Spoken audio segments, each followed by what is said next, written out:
قسمت کی خرابی سمجھ لیجئے، تصویر ہاتھ سے چھوٹ کر فرش پر جا گری۔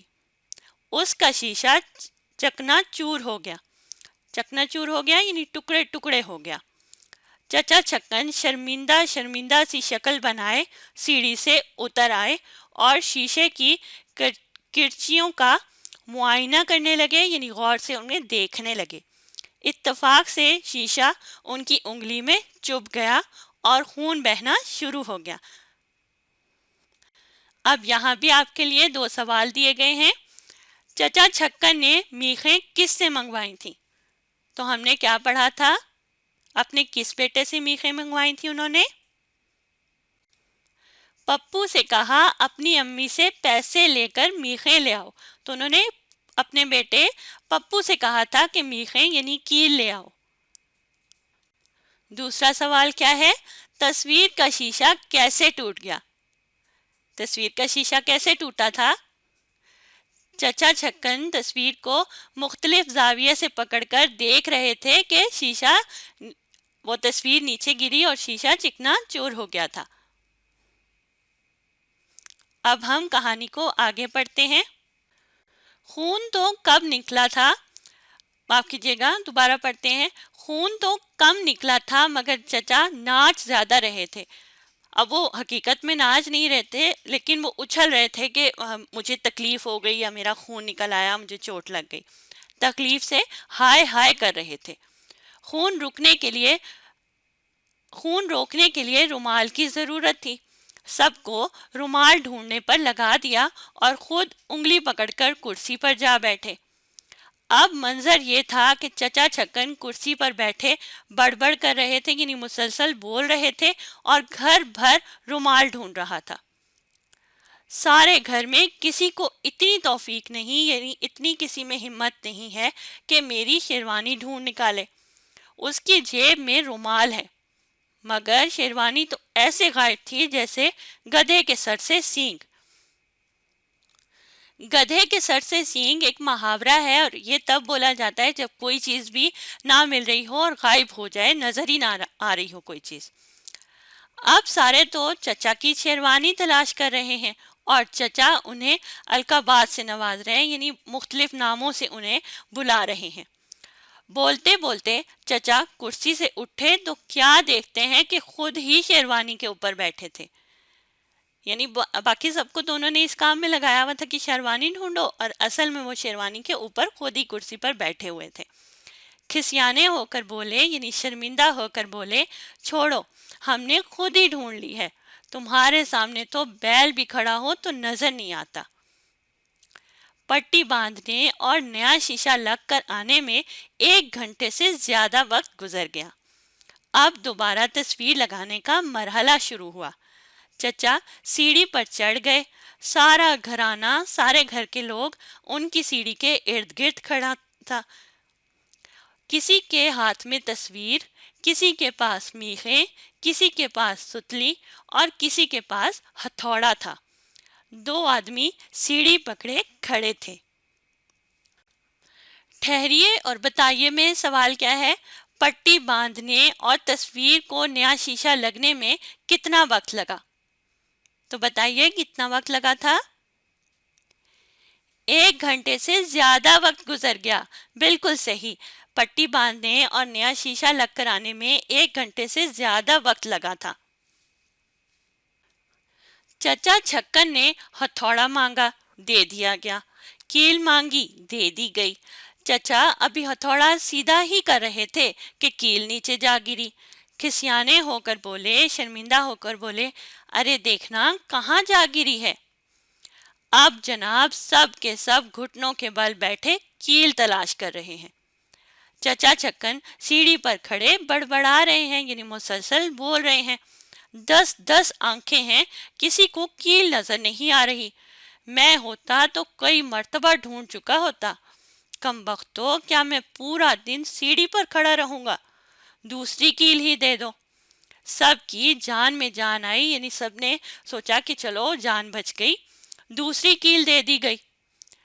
چچا میاں نے کیل کو مطلوبہ جگہ پر یعنی جو جگہ انہوں نے دیکھی صحیح جگہ پر رکھا اور زور سے ہتھوڑے سے ضرب لگائی۔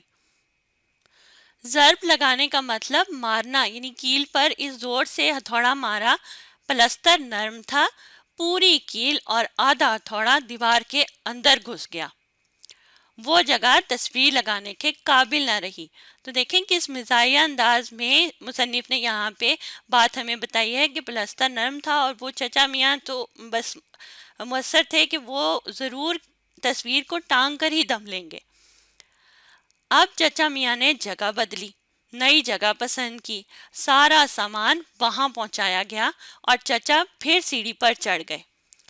کافی دیر تک تو دونوں دیواروں سے فاصلہ ماپتے رہے، یعنی فاصلہ وہاں سے یہاں تک ناپ رہے تھے کہ تصویر کہاں لگانی چاہیے۔ نیچے کھڑے سب گھر والے بھی الگ الگ مشورے دے رہے تھے۔ اتنی بحث ہو رہی تھی کہ گویا یعنی لڑائی ہو رہی ہو، یعنی سب لوگ مسلسل باتیں کر رہے تھے، بحث کر رہے تھے، نہیں یہاں نہیں وہاں لگانی چاہیے، وہاں نہیں ادھر لگانی چاہیے، تو ایسے لگ رہا تھا کہ کوئی لڑائی ہو رہی ہے۔ خدا خدا کر کے تصویر لگانے کی جگہ پسند آئی، خدا خدا کر کے کہ آخر کار تصویر لگانے کی ان کو چچا کو ایک جگہ پسند آ ہی گئی۔ کیل پکڑی، ہتھوڑا بلند کیا یعنی اونچا کیا، اس سائڈ پہ لے کر گئے اور میخ پر ضرب لگائی یعنی اس پر دوبارہ ہتھوڑے سے مارا یا اس کو ٹھونکنے کی کوشش کی۔ خدا کا کرنا نشانہ خطا ہو گیا، یعنی نشانہ صحیح جگہ پہ نہیں لگا، ہتھوڑا سیدھا ہاتھ کے اوپر جا لگا۔ ایک تیز سی آواز کے ساتھ ہاتھ سے ہتھوڑا چھوٹ گیا، ہاتھ پر لگا تو ان کے ہاتھ سے ہتھوڑا چھوٹ گیا جو نیچے کھڑے بچے کے پاؤں پر جا گرا۔ بچے کا رونا پیٹنا اور چیخنا چلانا شروع ہو گیا۔ اس موقع پر چچی جان بھی آ پہنچی اور بچے کو سنبھالنے کے ساتھ چچا کو کھری کھری سنانے لگی۔ کھری کھری کا مطلب ہوتا ہے سچی بات سنانا۔ کہنے لگی اگر اسی قسم کے تماشے کرنے ہوں تو مجھے پہلے بتا دیا کریں، میں بچے لے کر گھر سے چلی جایا کروں گی۔ تو وہ غصہ دکھانے لگی چچی چچا کو۔ چچا نادم ہو کر یعنی شرمندہ ہو کر کہنے لگے خواہ مخواہ بات کا بتنگڑ بنا رہی ہو، بات کو ایسی تم طول دے رہی ہو، بڑھا رہی ہو، کیا ہو گیا ہے، کس بات پر تانے دیے جا رہی ہو۔ وہ الٹا چچی کو ہی ڈانٹنے لگے یا انہیں کو برا بھلا کہنے لگے۔ تو اب ٹھہریں اور بتائیں میں سوال دیکھتے ہیں۔ چچا چھکن نے تصویر ٹانگنے کے لیے کیا مانگا تھا؟ سوچیں۔ ہتھوڑا مانگا تھا، بالکل صحیح۔ کہانی میں آگے کیا ہوا؟ اب رات ہونے والی تھی، یعنی دن کا کافی حصہ انہوں نے تصویر لگانے میں ہی گزار دیا تھا۔ تمام بچے نیند اور بھوک سے بے حال کھڑے تھے، یعنی ان سب کو نیند بھی آ رہی تھی اور بھوک بھی لگ رہی تھی۔ چچا ایک مرتبہ پھر نئے جذبے کے ساتھ تصویر لگانے سیڑھی پر چڑھ گئے۔ نئے سرے سے جگہ تلاش کی گئی، فاصلہ ماپا گیا، سیدھ ماپی گئی اور بالآخر تصویر لگ ہی گئی، وہ بھی اتنی ٹیڑھی کہ ایسا لگتا تھا ابھی گری۔ دیواروں کی حالت ایسی ہو رہی تھی جیسے نشانہ بازی ہوتی رہی ہو، یعنی ہر جگہ پہ سوراخ ہی سوراخ دیواروں پہ نظر آ رہے تھے۔ پورے کمرے میں جگہ جگہ سامان بکھرا پڑا تھا۔ چچا کے علاوہ سب کھڑے نیند سے جھوم رہے تھے، یعنی سب کو ہی نیند بہت زیادہ ستا رہی تھی، بہت زیادہ نیند آ رہی تھی۔ چچا جان تصویر لگانے کا مارکا سر کرنے کے بعد سیڑھی سے اترے تو سیدھے گڈو کے پاؤں پر۔ گڈو چیخ مار کر رو پڑا۔ چچا چھکن ذرا سا پریشان تو ہوئے مگر پھر داڑھی پر ہاتھ پھیر کر بولے اتنی سی بات تھی، لگ بھی گئی، لوگ اس کام کے لیے مستری بلوایا کرتے ہیں۔ اب دیکھیں کتنے مزاحیہ انداز میں مصنف نے یہاں کہانی کو مکمل کیا ہے کہ پورا دن گزار لیا اور صرف ایک تصویر لگی، وہ بھی ٹیڑھی، اور چچا اس پر بھی فخر کر رہے ہیں کہ تھوڑا سا ہی تو کام تھا۔ اور آخر میں مصنف کا نام لکھا ہے سید امتیاز علی تاج۔ اب آپ نے اس ویڈیو کو دوبارہ دیکھنا ہے اور ساتھ ساتھ پڑھنے اور سمجھنے کی کوشش کرنی ہے۔